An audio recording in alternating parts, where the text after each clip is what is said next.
ભક્ત ગોરા કુંભાર.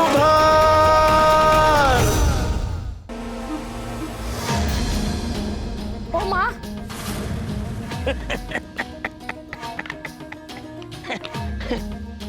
નવરા બેઠા નક્કામાં તુક્કા કરે જાય છે લોકો. આ મીઠીમાં હજુ એ બાળક બુદ્ધિ જ છે. હરી, પૂજારી બાપા ઉભા રહ્યો.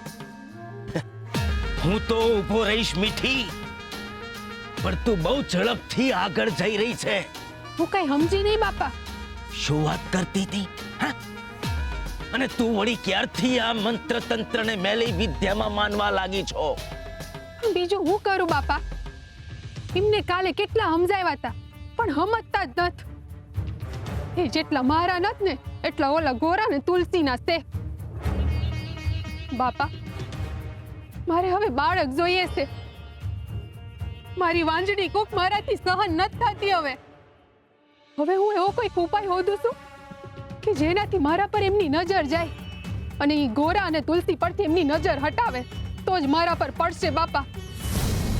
એટલે હવે એવો કોઈક માર્ગ ગોતું છું કે ઈ મારાથી ખુશ રહે. એટલે એના હાટું મારે જે કરવું પડે ને ઈ હું કરીશ. અરે પણ એના માટે તું જે કંઈ પણ કરી રહી છો ને એ બધું નકામું છે મીઠી. તો બીજું હું માર્ગ છે બાપા? માર્ગ છે, એક રામબાણ ઉપાય છે. પણ જવા દે, તને નહીં ગમે. ગમશે બાપા?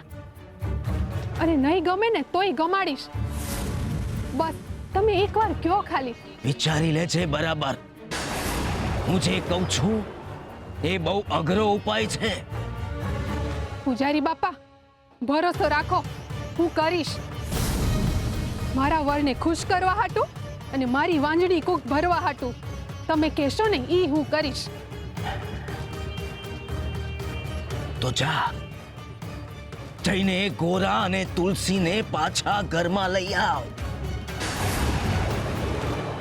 હે? હા, હું કયો છો તમે?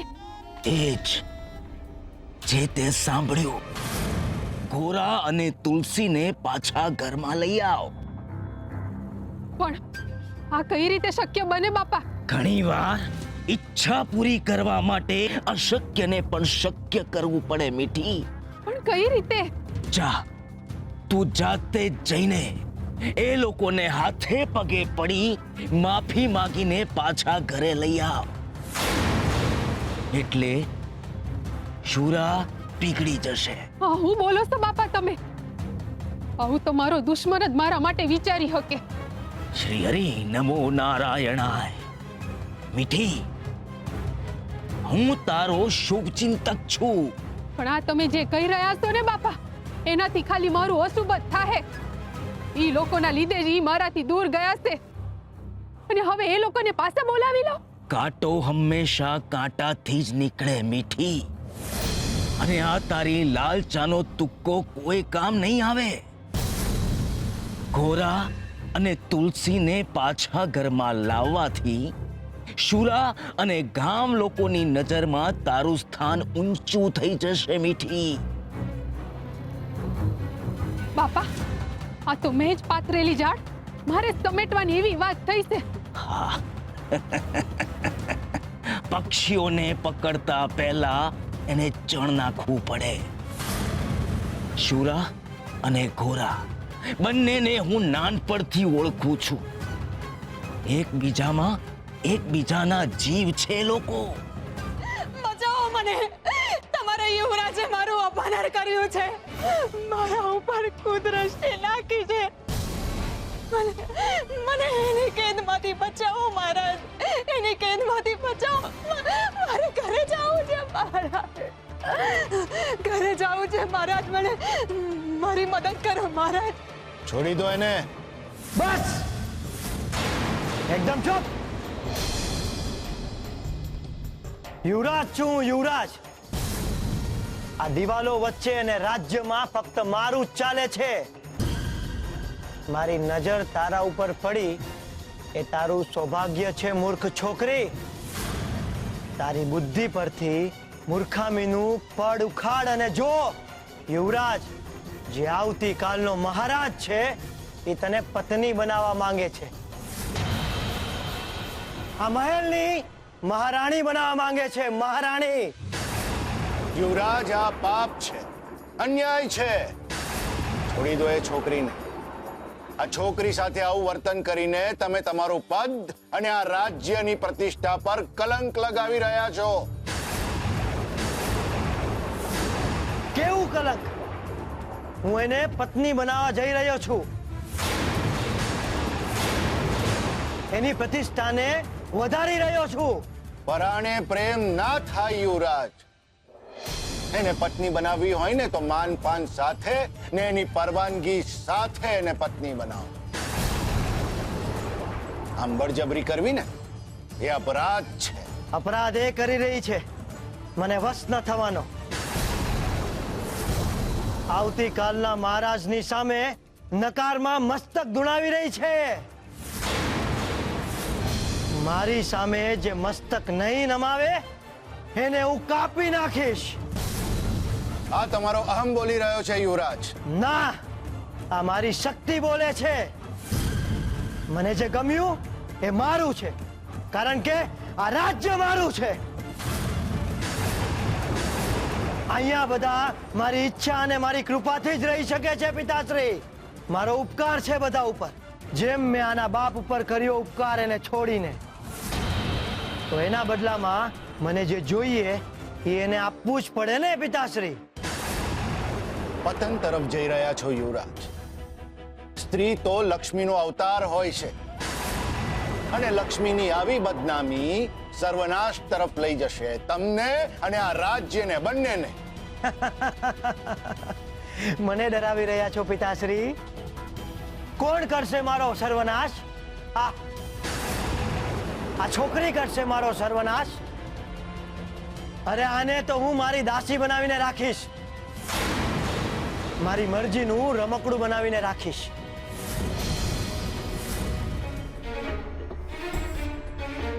હરી, હરી,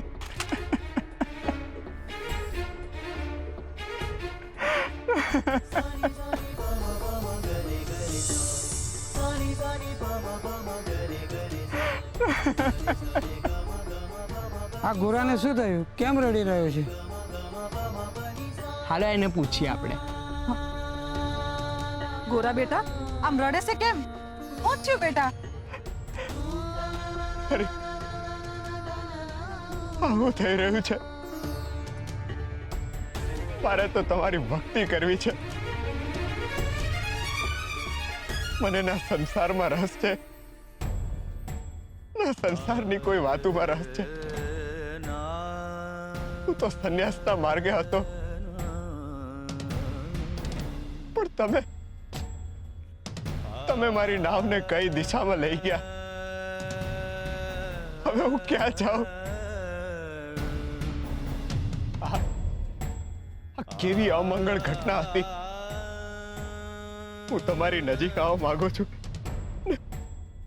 ને તમે મને સંસારની માયાજાળમાં વધારે ને વધારે ફસાવી રહ્યા છો. મને તમારાથી દૂર કરી રહ્યા છો. આજે જે મેં જોયું ને એ મારા માટે અસહ્ય હતું. મારું મન હજુ પણ એ વાતને સ્વીકારી નથી રહ્યું કે હું આટલી મોટી વાત મારા મનમાં કેવી રીતે રાખી શકીશ. મારું કાળજું મને કોરી ખાય ને હું બોલીશ પણ શું? મારી મૂંઝવણ વધારે ને વધારે વધતી જાય છે. હરી, હું તો એ વિચારી રહ્યો છું કે આવું બની જ કઈ રીતના શકે? કોઈ મનુષ્ય આટલું અધમ કૃત્ય કઈ રીતના કરી શકે? ભાઈબંધ, હું ખૂબ મૂંઝાઈ ગયો છું. મારી સ્થિતિ બહુ ખરાબ છે. મને કોઈ માર્ગ બતાવો મારા નાથ. હા, મારા મનમાં ઉપજેલા વિચારોના દાવાનળને તમારી સમજણ શક્તિથી શાંત કરી દો મારા હરી. નહીતર હું મારા ધ્યેયથી ભટકી જઈશ.